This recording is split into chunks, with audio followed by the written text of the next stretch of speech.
Hello everyone, welcome back to explore Thimesh. Current మనం ఇప్పుడు చూసుకున్నట్లయితే శ్రీ సత్యసాయి జిల్లా కొత్త చెరువు మండలం కొడగానపల్లి అనే గ్రామంలో ఉన్నాము. ఈ కొడగానపల్లి గ్రామం రావడానికి మెయిన్ కారణం ఏంటి, కొత్తగా కన్స్ట్రక్షన్ చేసిన ఈసీ పౌల్ట్రీ ఫామ్ ఉంది. ఈసీ పౌల్ట్రీ ఫామ్ కెపాసిటీ చూసుకున్నట్లయితే 22,000 బర్డ్స్ పడతాయి. అదేవిధంగా లెంత్ చూసుకున్నట్లయితే 350 అడుగులు ఉంటుంది. అదేవిధంగా వెడల్పు చూసుకున్నట్లయితే 45 అడుగులు ఉంటుంది. అదేవిధంగా ఈసీ పౌల్ట్రీ ఫామ్ లోపల ఎట్లా వర్క్ అవుతుంది, అదేవిధంగా మిషనరీ ఎటువంటి మిషనరీ వాడారు, అదేవిధంగా మొత్తం ఈ ఈసీ పౌల్ట్రీ ఫామ్ సంబంధించి ప్రతి ఒక్క డీటెయిల్స్ ఈ వీడియో చూడబోతున్నాము. వీడియో చివరిదాకా చూసేదానికి ప్రయత్నించండి. ఇటువంటి ఇంట్రెస్టింగ్ వీడియోస్ కోసం మీరు వెంటనే సబ్స్క్రైబ్ చేసుకోండి. వీడియో చూద్దాం రండి. మెయిన్ గా ఈసీ పౌల్ట్రీ ఫామ్ అంటే ఎన్విరాన్మెంట్ అనేది మొత్తం కంట్రోల్ గా ఉంటుంది. ఎన్విరాన్మెంట్ మొత్తం ఈ మిషనరీలో కంట్రోల్ చేసుకోవచ్చు అనమాట. కంట్రోల్ ప్యానల్ అనేది రెండు విధాలుగా మనం చేయొచ్చు. ఒకటేమో మాన్యువల్ గా, ఒకటి ఆటోలో. దీంట్లో మేము ఒక ఫ్యూచర్ యాడ్ చేసాం, మొబైల్ ఆపరేటర్. మొబైల్ ద్వారా కూడా మనం ఆపరేట్ చేయొచ్చు. షెడ్ లో వచ్చేసి వైఫై ఉంటుంది. మన మొబైల్లో మన ఇంటర్నెట్ ద్వారా మనం కంట్రోల్ అన్ని ఆపరేట్ చేయొచ్చు. అంటే అవుట్ ఆఫ్ స్టేషన్ లో ఉన్న ఇక్కడ పౌల్ట్రీని కంట్రోల్ చేసుకోవచ్చు లోపల షెడ్. మన ఇండియా చూసుకున్నట్లయితే ఎక్కడైనా వాడుకోవచ్చు. ఈ ఇంటర్ఫేస్ వచ్చేసి ఇట్లా వస్తుంది మొబైల్లో. మనము డైలీ వేజ్ గా దీంట్లో సెట్టింగ్ చేసుకోవాలి. Level 1, level 2, level 3, level 4, level 5, level 6. First week temperature వచ్చేసి 34, హ్యూమిడిటీ 70, గ్యాస్ కూల్, ఇవన్నీ ప్రతి ఒక్కటి మనము సెట్ చేసుకోవాల్సి ఉంటది. వీక్లీ మొత్తం అంతా సెట్ చేసుకోవచ్చు. వీక్లీ మనకు చేంజెస్ అవుతా ఉంటాయి దీంట్లో. ఎవ్రీ వీక్ టెంపరేచర్ చేంజ్ అవుతుంది. ఒకవేళ ఇప్పుడు మనకి 34 ఉంది, ఇక్కడ మన టెంపరేచర్ ఒకవేళ చేంజ్ చేసుకోవాలంటే ఇక్కడ వచ్చి చేసేసుకోవచ్చు. కంట్రోలర్ వరకు పోవాలని అవసరం లేదు, మొబైల్లోనే మనము. ఇది వచ్చేసి మనకు మంత్ యావరేజ్ సెట్టింగ్స్ మొత్తం. యావరేజ్ గా మినిమం ఈ టెంపరేచర్స్ ఆటోలో మనం ఒక్కసారి సెట్ చేస్తే 1 మంత్ మొత్తం నడిచే లాగా ఇది అంటే ఒక బ్యాచ్ అయిపోయే లోపు. ఒకవేళ మనం ఇంకా షెడ్ లోనే చేంజ్ చేసుకోవాలనుకుంటే డైరెక్ట్ గా చేంజ్ చేసుకోవచ్చు. మాన్యువల్ ఇక్కడికి వచ్చి అయినా కంట్రోల్ ప్యానల్ లో అయినా చేసుకోవచ్చు. అంటే దీంట్లో ఆప్షన్స్ ఉంటాయి మనకి. User set, preset. ఈ ప్రీసెట్ ఏదైతే ఉందో, ఇప్పుడు మనం సెట్టింగ్స్ ఏదైతే నెల మొత్తం సెట్టింగ్స్ చేసుకున్నామో దాని ప్రకారం రాను. యూజర్ సెట్ అయితే ఏదైతుందో అది మనం సెట్ చేసుకోవాలి. ఎంత టెంపరేచర్ ఉండాలి. ఇక్కడ 27 సెట్ చేసాము ఈ సెట్ లో. దాన్ని మనం 30కి చేంజ్ చేసాం. ఇప్పుడు 30 ప్రకారమే రన్ అవుతుంది. ఇది మనం మాన్యువల్ గా సెట్ చేసుకుంటున్నాం. ప్రీసెట్ కి వెళ్తే ఏమవుతుందంటే ఆటోమేటిక్ గా తీసేసుకుంటుంది. ఓకే, మీరు ఏమేమి యాడ్ చేసినారో ఆ టెంపరేచర్ ఆటోమేటిక్ గా రన్ అవుతుంది. ఇది అలారం. హై టెంపరేచర్ వచ్చినా, లో టెంపరేచర్ వచ్చినా, హై హ్యూమిడిటీ వచ్చినా, లో హ్యూమిడిటీ వచ్చినా, లోపల ఏం చేంజెస్ జరిగినా కూడా అలారం అనేది సైరన్ ఆటోమేటిక్ గా. డీజీ ఆన్ ఆఫ్ అయినా దీంట్లో సైరన్ అనేది వస్తుంది. ఇది రిపోర్ట్, మనకి ఇయర్ రిపోర్ట్ మొత్తం వస్తుంది దీంట్లో. ఏ టైంలో టెంపరేచర్ చేంజ్ అయింది, ఎంత డౌన్ అయింది, ఎంత హై అయింది టెంపరేచర్. ఒకవేళ షెడ్ లో ఏదైనా ప్రాబ్లం వచ్చి టెంపరేచర్ ఎక్కువ తక్కువ అయ్యి బర్డ్స్ చనిపోయినా కూడా మనం ఈ రిపోర్ట్ లో చూసుకోవచ్చు. ఇది ఫీడింగ్ లైన్స్ సంబంధించి. ఈ ఫీడ్ ఏ టైంలో రన్ చేయాలి, ఏ టైంలో అవసరం లేదు, దాన్ని సెట్ చేసుకోవచ్చు. మన లైటింగ్ కూడా, అంటే దీంట్లో ఎన్ని ఫ్యాన్స్ తిరగాలో, ఎన్ని ఫ్యాన్లు ఆఫ్ లో ఉండాలో అనేది మొత్తం కూడా సెట్ చేసుకోవచ్చు. అంటే ఈ కంట్రోల్ ప్యానల్ లో ఏమైతే సెట్ చేసుకుంటామో అది మొత్తం మొబైల్ లో చేసేసుకోవచ్చు.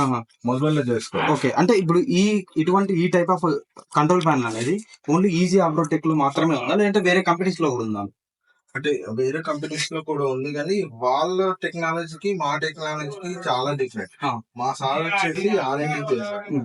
మా ఓన్ మ్యానుఫ్యాక్చరింగ్ కంట్రోల్. ఇండియాలో ఎవరు కూడా ఓన్ మ్యానుఫ్యాక్చరింగ్ లేదు. ఇండియాలో ఎవరు కూడా ఓన్ మ్యానుఫ్యాక్చరింగ్ ఈజీ అగ్రోటెక్ అనేది ఓన్ మ్యానుఫ్యాక్చర్. ఒకవేళ మనం బ్రూడింగ్ టైంలో 120 feet 100 feet వరకే బ్రూడింగ్ చేసుకుంటాం. మిగతా రిమైనింగ్ ఏరియా ఏదైతుందో దానిలో బ్రూడింగ్ చేసుకోం. అయితే టోటల్ యావరేజ్ టెంపరేచర్ తీసుకుంటాం. షెడ్ మొత్తం 4 సెన్సర్స్ ఉంటాయి, టెంపరేచర్ సెన్సర్స్. దాని యావరేజ్ తీసుకుంటాం. యావరేజ్ కాకుండా మనం దీంట్లో ఏం చేసామంటే ఈ 4 సెన్సర్స్ ని డివైడ్ చేసాం. మొత్తం ఈసీ పౌల్ట్రీ ఫామ్ సంబంధించి మొత్తం కంట్రోల్ అనేది ఈ కంట్రోల్ ప్యానల్ లో ఉంటుంది అనమాట. ఈ కంట్రోల్ ప్యానల్ మెయిన్ గా ఎట్లా యూజ్ అవుతుంది అంటే, బయట కంపెనీస్ ప్రతి ఒక్కటి ఈ సిస్టమ్ లోనే మాన్యువల్ గా ఎంటర్ చేయాలి.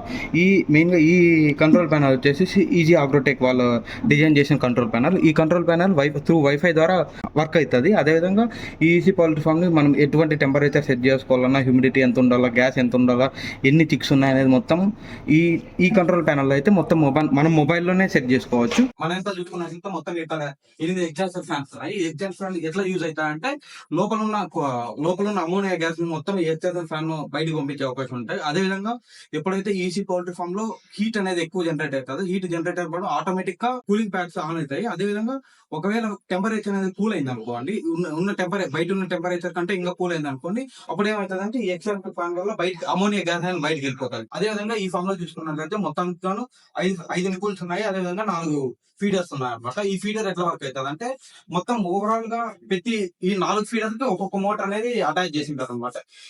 ఈ మోటార్ ఎట్లా వర్క్ అవుతుంది అంటే మొత్తం ఈ షెడ్ చూసుకున్నట్లయితే లెంత్ 350 ఫీట్ ఉంది కదా. ఈ 350 ఫీట్ గాను ఎప్పుడైతే ఒకవేళ ఫర్ ఎగ్జాంపుల్ ఆ ఎండ్ లో ఏదన్నా ఒక ఫీడ్ అయిపోయింది అనుకోండి, వెంటనే ఈ మోటార్ ద్వారా ఫీడ్ అనేది ఆటోమేటిక్ గా అక్కడికి వెళ్ళిపోతుంది అనమాట. ఈ మెయిన్ గా ఈ మోటార్ ఎట్లా యూజ్ అవుతుంది అంటే ఫీడ్ ని డిస్పాచ్ చేస్తుంది అనమాట. స్పీడ్ గా ఫీడ్ అనేది డిస్పాచ్ చేస్తుంటది. అదే విధంగా ఈ ఫీడర్ కూడా ఎట్లా వర్క్ అవుతుంది అంటే ఎప్పుడైతే చిక్ అనేది ఇక్కడికి వచ్చి టచ్ చేస్తుంది, ఇక్కడ ఒక నిపుల్ ఉంటది అనమాట. ఎప్పుడైతే చిక్ అనేది ఈ నిపుల్ ని టచ్ చేస్తుందో నిపుల్ ద్వారా ఒక్కొక్క డ్రాప్ వాటర్ అనేది పడుతూ ఉంటది అనమాట కిందికి. ఈ టెక్నాలజీ కూడా యూజ్ చేయడానికి కారణం ఏమంటే ఆటోమేటిక్ గా పెట్టేసినారు అనుకోండి, వాటర్ అనేది వేస్ట్ అయ్యి అదే విధంగా ఒక చిన్న పిల్లలకు కానీ లేదంటే పెద్ద పిల్లలకు కానీ ఫంగస్ వచ్చే అవకాశం ఉంటది అనమాట, ఎక్కువ వాటర్ లో తెలుస్తుంటే. అందువల్ల ఈ టెక్నాలజీ అనేది యూజ్ చేస్తున్నారు. అంటే ఎప్పుడైతే ఈ నిపుల్ ని టచ్ చేస్తా ఆటోమేటిక్ గా వాటర్ అనేది ఈ దీంట్లోకి పడిపోతుంది. దీంట్లో పడిపోయి డైరెక్ట్ తాగే అవకాశాలు కూడా ఉంటాయి. అదేవిధంగా ఈ మొత్తం చూసుకోవచ్చు, మీరు కూడా అనుకోవచ్చు, ఈ మొత్తం 350 ఫీట్ ఉంది కదా మొత్తం ఈ షెడ్ అనేది కెపాసిటీ. ఇక్కడ ఎంత వాటర్ ప్రెజర్ వస్తుందో అక్కడ కూడా సేమ్ అంతే వాటర్ ప్రెజర్ వస్తుందా అనే ఒక డౌట్ రావచ్చు మీకు కూడా. మొత్తం ఈక్వల్ గా డిస్ట్రిబ్యూట్ చేయడానికి మెయిన్ రీజన్ అంటే ఇక్కడ ఒక పంపింగ్ సిస్టమ్ అనేది ఒకటి ఉంటుంది అన్నమాట, పైప్. ఇది కూడా ఎట్లా వర్క్ అవుతుంది అంటే ఎప్పుడైతే ఈ వాటర్ అనేది ఇక్కడ ఫుల్ అయిపోయి ప్రెజర్ ఉంటది అనమాట. దీంట్లో ప్రెజర్ అనేది వాటర్ ప్రెజర్ ఉంటది. ఎప్పుడైతే నీకు ఇక్కడ చిక్ అనేది ఇక్కడ టచ్ చేసింది అనుకో, ఈ వాటర్ ప్రెజర్ అనేది ఇక్కడ నుంచి ఇక్కడగానే కాదు లాస్ట్ వరకు అయినా ప్రెజర్ పైప్ ద్వారా లాస్ట్ వరకు అయినా ఈక్వల్ గా డిస్ట్రిబ్యూట్ అయ్యే అవకాశాలు ఉంటాయి వాటర్ అనేది. అదే విధంగా ఇక్కడ చూసుకున్నట్లయితే కూలింగ్ ప్యాడ్స్ ఉన్నాయి అనమాట. ఈ కూలింగ్ ప్యాడ్స్ కూడా ఎట్లా వర్క్ అవుతుంది అంటే ఒకవేళ లోపల టెంపరేచర్ హై అయింది అనుకోండి, ఆటోమేటిక్ గా ఈ కూలింగ్ ప్యాడ్స్ అనేది ఆన్ అవుతాయి. కూలింగ్ ప్యాడ్స్ ఆన్ అయ్యగానే బయట ఉన్న గాలిని కూల్ గా లోపల పంపిస్తుంది అనమాట, అంటే టెంపరేచర్ ని కూల్ చేయడానికి లోపల. అదేవిధంగా మొత్తం ఈ షెడ్ లో చూసుకున్నట్లయితే 3 చోట్ల కూలింగ్ ప్యాడ్స్ ఉంటాయి అనమాట. లెఫ్ట్ రైట్ లో చూసుకున్నట్లయితే ఒక 30 నుండి 40 అడుగుల లెంత్ తో కూలింగ్ ప్యాడ్స్ ఉంటాయి. అదేవిధంగా స్ట్రైట్ చూసుకున్నట్లయితే అక్కడ ఒక 10-15 ఫీట్ల వరకు ఉంటది అనమాట. ఈ కూలింగ్ ప్యాడ్స్ ఉండడం వల్ల లోపల ఉన్న టెంపరేచర్ ని చాలా కూల్ చేసే అవకాశాలు ఉంటాయి. ఇది మెయిన్ గా సమ్మర్ సీజన్ లో చాలా వర్క్ అవుతాయి అనమాట. ఇప్పుడు ఈజీ అప్లోడ్ కన్సల్ట్ అయినారు కదా మీరు, మీ సర్వీస్ ఎట్లుందండి వాళ్ళకి? బాగుంది. బాగుంది. అంటే మొత్తం మీరు ఎన్ని షేర్ చేయించుకున్నారు? 4 షేర్. కెపాసిటీ 20 అంటే మొత్తం 80,000 కెపాసిటీ. 80,000 20 మొత్తం 80,000 కెపాసిటీ. అంటే మొత్తం బయట చూస్తుంటే ఈ పౌల్ట్రీ కన్స్ట్రక్షన్ ఫీల్డ్స్ చాలా ఉన్నాయన్నమాట కంపెనీస్ అనేది. ఇప్పుడు ఈజీ అగ్రోటెక్ ని కన్సల్ట్ అవ్వడానికి మెయిన్ రీజన్ నాకు సర్వీస్ నచ్చింది. అంటే ఇంతకు ముందు మీరు పోయి చూసారు ఎక్కడ? ఈ ఫామ్ చేసినోడు కూడా మా దగ్గరికి వచ్చి విజిటింగ్ చేసి మా ఫామ్స్ చూసి వచ్చి ఇక్కడ వాళ్ళు అంటే మీ దగ్గర ఉన్న ఫామ్ ని చూసి చూసి ఎట్లుందో ఇక్కడ వాళ్ళు చేయించుకున్నారు. వాళ్ళు ఇన్వైట్ చేస్తే ఇక్కడికి వచ్చి హైదరాబాద్ నుంచి వచ్చాం. సో మీరు అంటే ఫామ్ కన్స్ట్రక్షన్ చేసుకున్నారు కదా, మీరు మెయిన్ గా ఈ పౌల్ట్రీలకు దిగాలని ఎందుకు కాలేదు? 5 years నుంచి ప్లాన్ చేస్తున్నాము ఈ బిజినెస్ లో దిగాలని. సో సహకారం మీరు ఇన్వెస్ట్మెంట్ మొత్తం 22,000 కెపాసిటీ కదా. 23,000 కెపాసిటీ. సో అదే 1.2 CR అయింది. 1.2 ఇప్పుడు మామూలుగా బయట ఎట్లా అంటే 1.2 CR ఇట్లా పౌల్ట్రీ కట్టించుకోవడానికంటే బ్యాంకులో ఫిక్స్డ్ డిపాజిట్ చేసుకుంటే మేలు ఇంట్రెస్ట్ వస్తా ఉంటుంది అని చాలా మంది చెప్తా ఉంటారు. ఇప్పుడు కొత్తగా పెట్టాలనుకునే వాళ్ళకి మీరు ఏం చేస్తారు? అంటే ప్యాషన్ ఉండాలి. ప్యాషన్ ఉంటేనే డ్రైవ్ ఉండాలి. ఇంటర్నల్ గా డ్రైవ్ ఉంటేనే దిగాల్సింది. సో వాళ్ళ ఇంట్రెస్ట్ కదా. ఇప్పుడు ఎన్నో బిజినెస్ ఉండగా పౌల్ట్రీలో ఎందుకు దిగుతామో ఇంట్రెస్ట్ ఉంది. ఓకే, వీడియో లాస్ట్ వరకు చూసినందుకు అందరికీ ధన్యవాదాలు. మీకు కూడా ఇటువంటి పౌల్ట్రీ కన్స్ట్రక్షన్ కావాలనుకుంటే కింద స్క్రోల్ అవుతున్న నెంబర్కి కాల్ చేయండి. Thank you.